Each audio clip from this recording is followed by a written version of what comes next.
a Dell Inspiron 15 7000 series. Customer has asked that we put a second hard drive in. So let's flip it over. Easy back removal. We're just gonna remove all the screws along the edge. And typical of Dell, none of them are really hidden. I've already taken them off. We'll pry up the back.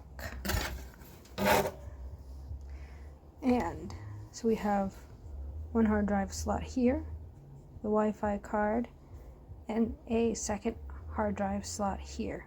So we're gonna unplug the battery here, and then we're gonna install the second M.2 and then boot it back up.